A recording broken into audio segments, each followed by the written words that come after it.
Broadcasting from the business capital of the world, this is the Podcast Business News Network.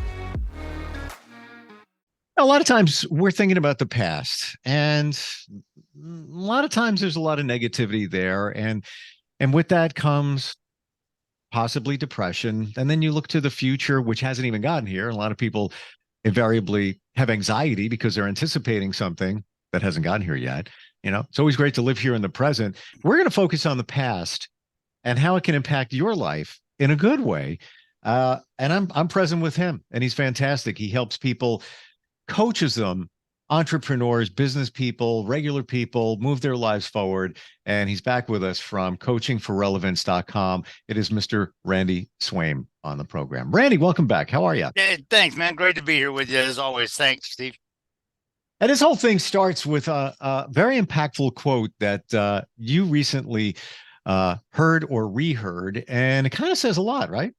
Yeah, it does. It's shared. It actually comes from a lady who is like me. She's a veteran. Actually, she and her husband are both veterans. She's was a F-15 pilot in the Air Force, and she actually was a Thunderbird pilot. She actually flew for the Thunderbirds in their performances for part of her career. She retired as a colonel, and she now does some guest speaking out there and things like that. So, but I'll tell you what, she and I are aligned in kind of what we bring and what we think in many ways, kind of thing. But the quote that she had in it, and it was very valuable. I actually reposted, but I gave her credit for the quote, and she actually messaged me and said, "Thank you for the shout out." And I said, "Hey, my pleasure," kind of thing. But her name is Nicole Milikowski, and the quote is simply this, and it's a short quote, but it's very definitive, and it has so many application aspects to leadership and to leading your teams and things like that. But it's this: it was very simply, your past does not always predict your future, unquote. And it's a key point that people got to think about. And I know we've talked about a couple of times about when you're having to coach your people and lead your people when they're going through struggles or whatever. You know what? Some of their struggles might be mental challenges from 10 years ago, kind of thing. I know my journey has been one of overcoming, and I've kind of shared that a couple of times as we've gone forward and all.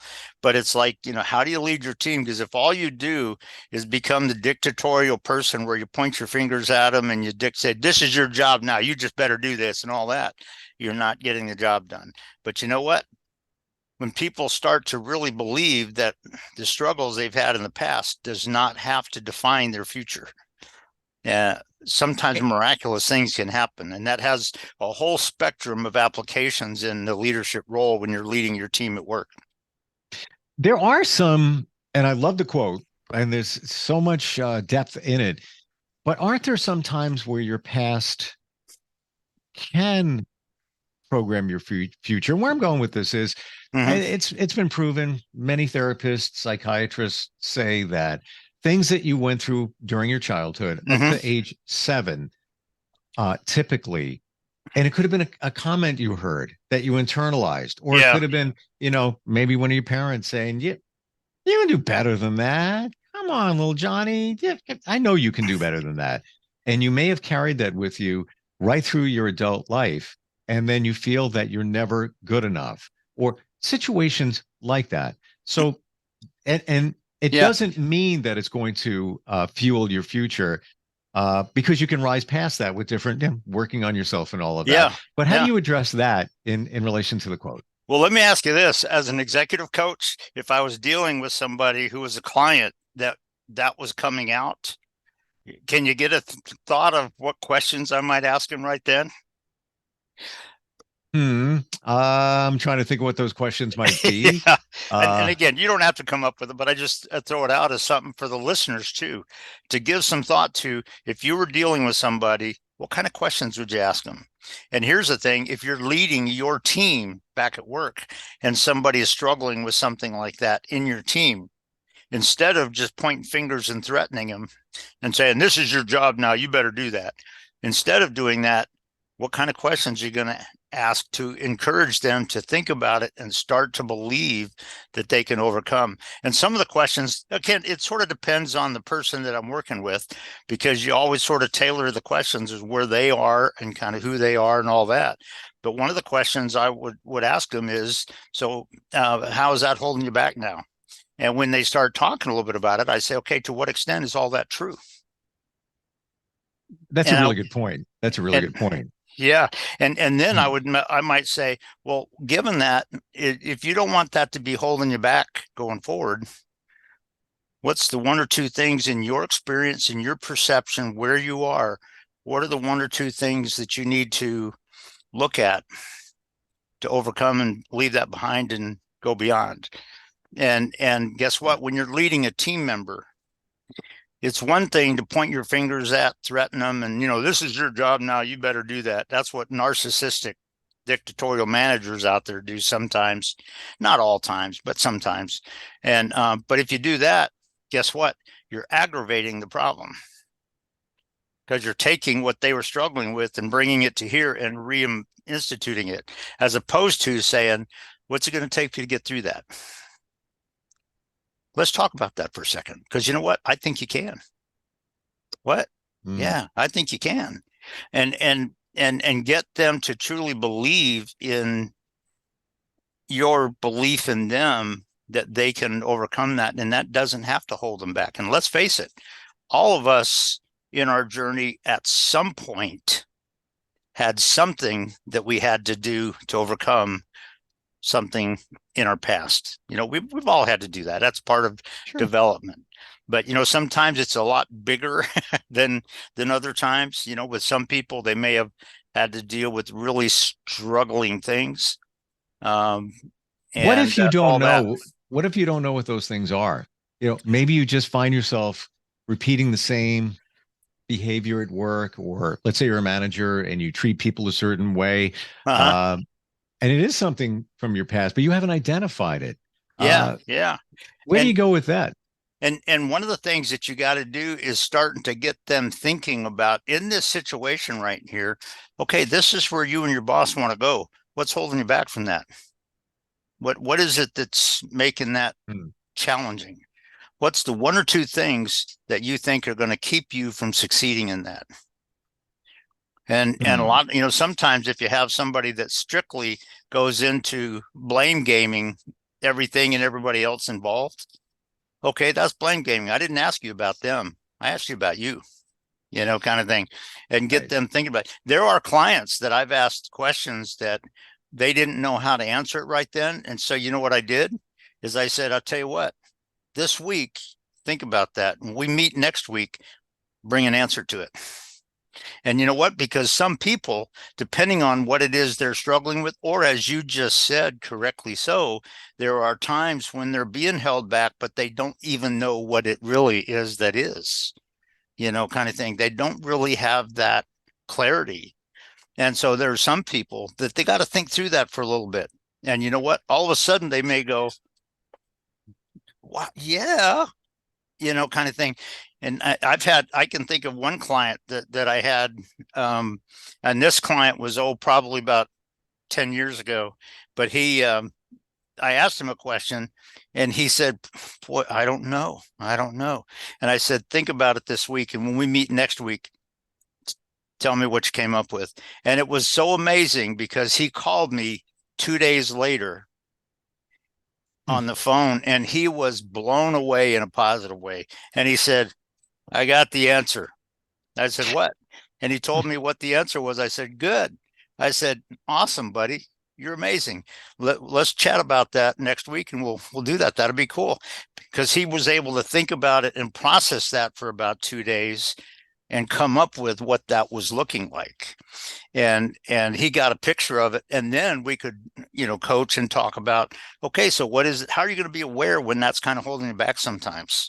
What are the little symptoms that you're going to see and experience in your life that tells you, you know what, that's holding me back right now?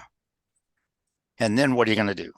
And so those are kind of aspects about that, because this aspect about our past does not have to dictate our future, for sure. And we can do better. When you work with somebody, Randy, do you sometimes ask about their past? That maybe their upbringing. So, tell me about your childhood. How was that? Yeah. Do you look a little deeper in there? I will tell you this, that I typically don't start there, but based on what they are bringing, will it sometimes take you back to talk about that? Yeah. Okay. And because sometimes if you find somebody struggling with, and quite frankly, sometimes you'll be working with somebody, and when you're starting to uncover kind of what they really need to fix and change going forward, there was one client, and I think I shared this with you a long time ago, but when I was asking him what his sort of why it matters was, what's that central thing? He was an attorney, a defense attorney, and he said, well, and he said, to win. Well, attorneys, a lot of people superficially would say win. But as I looked at him, his whole body language didn't support that. I mean, it was like very lax and, well, to win, this kind of thing. So you know what I did? All I did is I kept him talking. That's all I did. And he talked about a situation when he was in the military, and every bit of his demeanor changed. I mean, the tone in his voice, the look in his eyes, the position of his shoulders on the desk as we were talking and all this. I said, let me ask you something. He said, what's that? I said, let me just share with you something I just noticed. And I told him about the change of the nonverbal communication. And he didn't even aware he was doing that. And I said, what caused that? And what he truly realized is that his true why it matters, if you want to call it that, his true why for his life was to be right. And not to win, but to be right. Even if he lost, to be right. To win when you can, but to be right throughout. And it made a dramatic difference in what he realized. And so a lot of times when you're leading your team, guess what? If you have somebody that there's some evidence in a struggle there, a lot of times you'll get people on your team that are just control freaks, and all they'll do is sit there and go, yeah, but you know what? They just, he just got to do this, and that kind of thing. And the body language tells you, communicates something if you're aware of it. And but you know what, when you really connect with somebody, so I don't take them back there to begin with. If they bring out some things they're sort of struggling with, and I kind of have them talking about what that is oriented in, a lot of times they'll go back to something in their past. But those are key aspects about it. And if you think about it, this also applies to when you're talking about strategic planning for your team. Because guess what? If this is your strategic plan, just because you did that 10 years ago doesn't mean it's going to work today. If it failed 10 years ago, doesn't mean it's going to fail today. The factors may have changed just enough to make it work. Are you and your team aware of that? Do you have clarity on that so that you can make those action steps in such a way that fits wonderfully in this group of factors that's on scene today? And so this whole thing, when you're talking about that, it's a great quote. And like I said, there's aspects about it that talk about leading your team, but also in strategizing for what your team's trying to accomplish. Do you know what your vision is? Our vision is to be successful. Okay, well, what does that mean? What is successful? That's right too. That's right. And getting clarity on it, and also what's going to stand in the way of doing that. And it's like, wow. It's amazing. And it's interesting because there was one client over in North Dallas that I was working with. I think this was probably about 8 years ago, but he brought some faith into it. I don't bring faith unless the client does, because it's not about me telling them stuff. It's about me coaching them. And he brought in faith and in some challenging situations in his life journey right there. And it wasn't like anything catastrophic, but there were things getting in the way of him really doing and accomplishing what he wanted. And he said, well, scripture says to be in peace at all things. And I said, yeah. And what he was doing is he was just relaxing in the midst of not getting there. And I said, it does say that. And I said, but you know what else it says? He said, what? And I said, it also says later that Paul talked about he was straining for the prize. He was straining for the prize. And he looked at me with a look of amazement in his eyes. And he said, yeah, you're right. It does say that. I said, so let me ask you something. How did those two line up in your situation right now with what you're trying to do? And he said, boy, I got to give some thought to that. And I said, that's your homework for this week. Wow. Bring back an answer to that next week. And so when you talk about what somebody's trying to accomplish, when you talk about the strategic planning that you got to bring to your team, when you think about when you're working with somebody in your team that's struggling with something, you'd be surprised at how many times when I was talking to somebody and they weren't actually coaching clients. I was kind of I'm also certified as a certified life coach supervisor. So I coach and mentor up and coming coaches and stuff. And I was talking to a guy, and he was kind of almost embarrassed by something that he had struggled with in his life.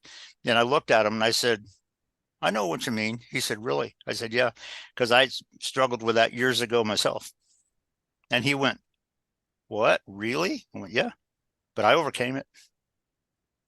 And that really, I think, clicked him into positively realizing I can go through this. I can get beyond this. And so that aspect, all of that is wrapped up in this whole concept when you're talking about leading your team, and particularly, let's face it, in a rapidly changing, unpredictable environment where the factors you're confronted with kind of vary. When you have new people come into work for you, each one of those people are a little bit different. Guess what? They're going to have different applications, different visions, different experiences in going to a goal. And each one of them has had things in their background. But it's really key when you think of that quote in such a way that it opens up an amazing understanding on their part. And they sit there and they go, you know what? That doesn't have to.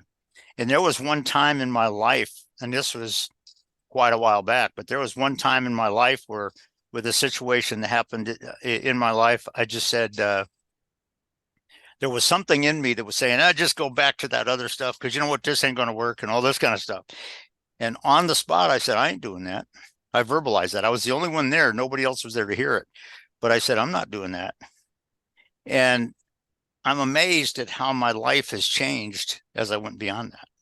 And as I had a completely different mindset going forward, and how successful that has been in many ways. And so it's just, we all deal with those kind of things, but it's an amazing picture and image when you really come to realization of what Nicole said, very correctly so, that your past doesn't always predict your future. And you know what? That is true.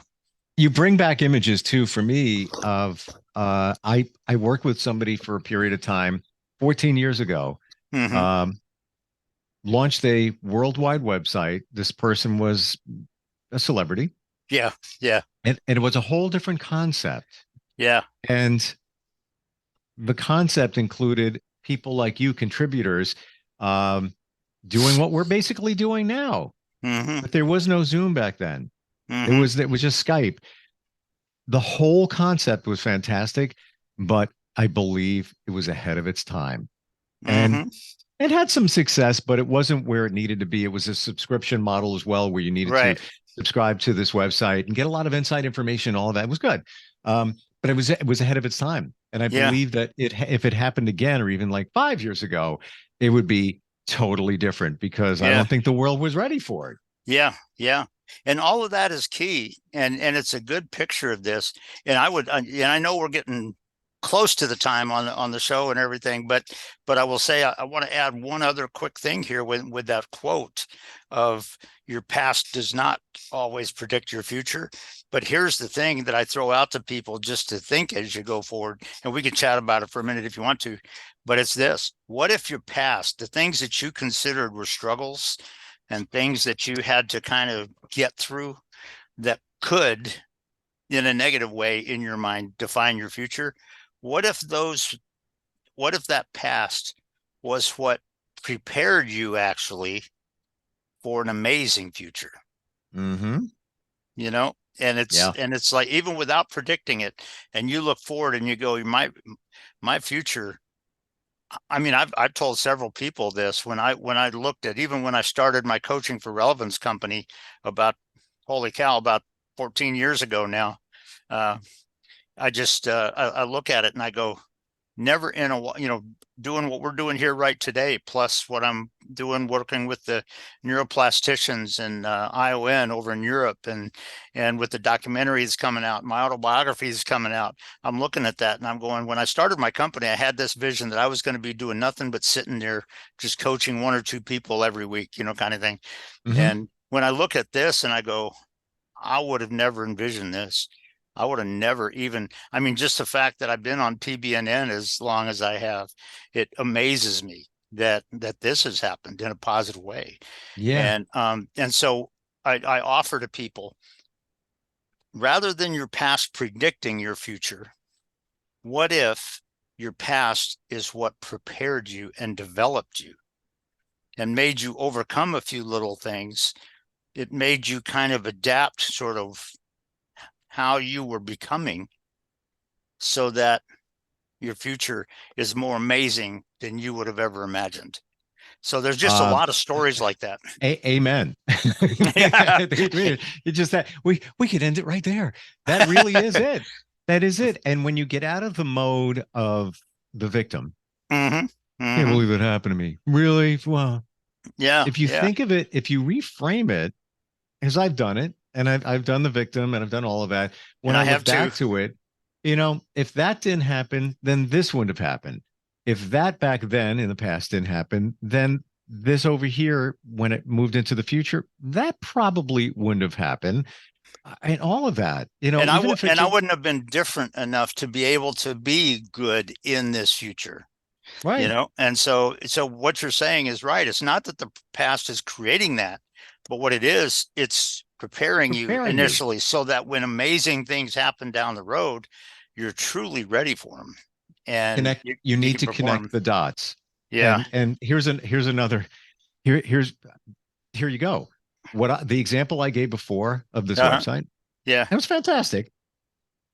All of the stuff that I learned there, Mm-hmm. I use now.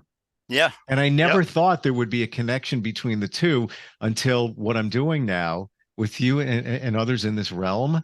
It was Yeah. all connected to that. So Yeah. I think the universe does have a plan. If get on your surfboard and ride the wave of life. Mm-hmm. And sometimes you're going to fall off the surfboard, got to get Yep. back on it again. The waves Mm-hmm. are going to come back again. Yep. It's getting you closer to the goal or the shore, however you want to view it. Yep. And that's not part of the purpose, because if you look at it wrong, or there's a lot of ways you can screw it up in terms of, if it does knock you off the surfboard a couple of times or whatever, you can make excuses. You can cast blame games. You can, do Sure. whatever. And yet, if you sit there and say, okay, here's what happened. It's nobody else's fault. Nobody, it just happened as it did. Going forward, what do I need to think differently about? And what do I Mhm. need to do next time if I see those factors starting to come together? And how do I need to act differently? And it's that sort of process through your journey that gets you there. So yeah, it's a great quote that Nicole had. There's a lot of reasons she has my compliments, just as fellow veterans. We've never met, kind of thing. But as fellow veterans and fellow, fighter aviators, Sure. and also currently in our own roles of, leadership and wanting to develop others and everything. She has my compliments, but there's a lot wrapped up in that one quote, but it's so valuable. And like I said, that quote can energize almost every aspect of what you're doing in leading your team at work to reach goals and to reach that.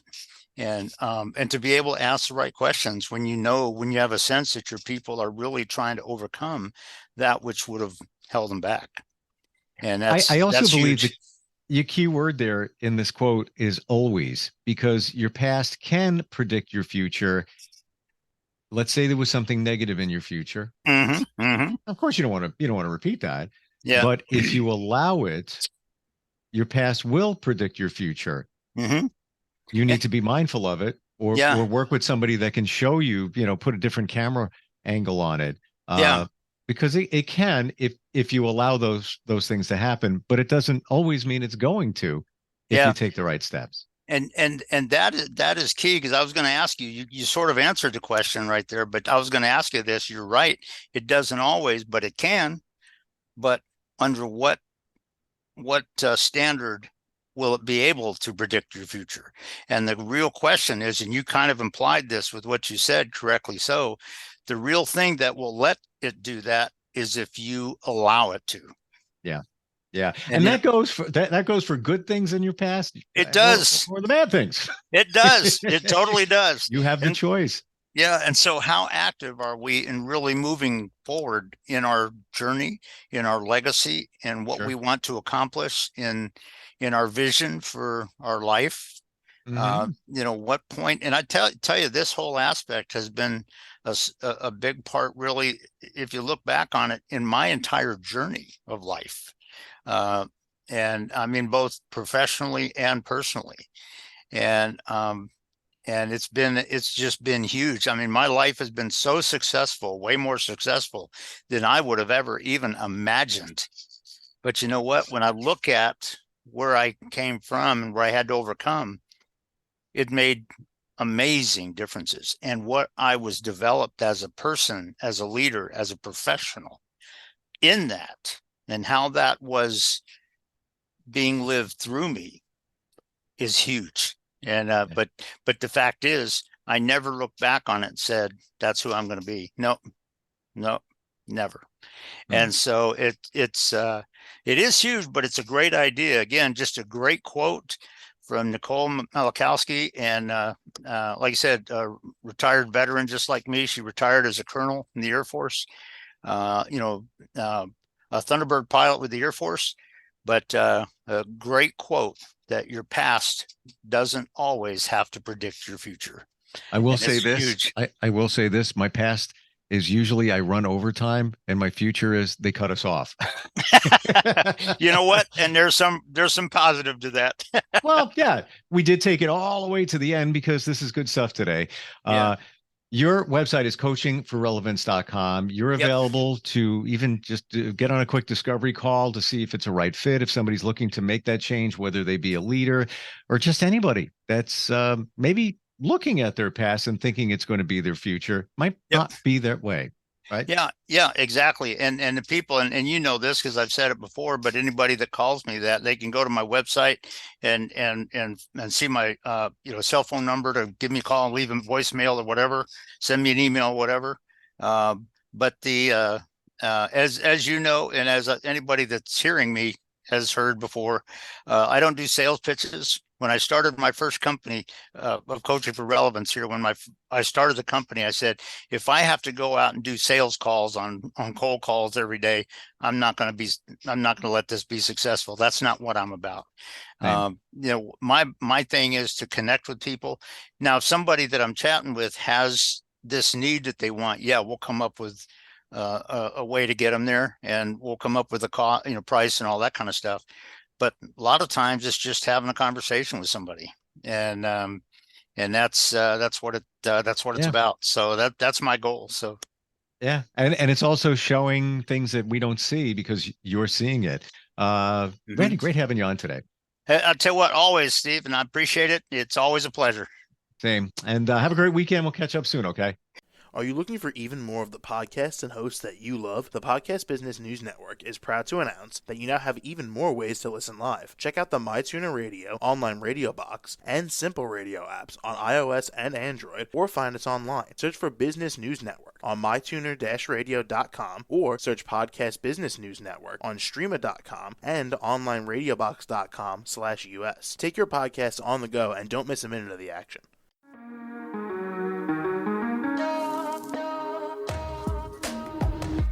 Broadcasting from the business capital of the world, this is the Podcast Business News Network. For nearly 2,000 severely injured veterans, everyday life has become filled with barriers. Day-to-day simple tasks can become pretty daunting. I have to carry my chair up 2 flights of steps or have somebody do it for me. What scares me the most is just the falling. When I'm struggling with my house, I think, to have that one great barrier just knocked down, it's crucial. Home for Our Troops is a wonderful nonprofit that builds a mortgage-free, fully adaptive, handicap-accessible house. And there's no catch. It'll be our very first home that we've ever owned. This is a game changer. This is where your life begins again. We need you to join us in completing this important mission. Please visit hfotusa.org and help build homes and rebuild lives. Because of you, everything's going to be okay.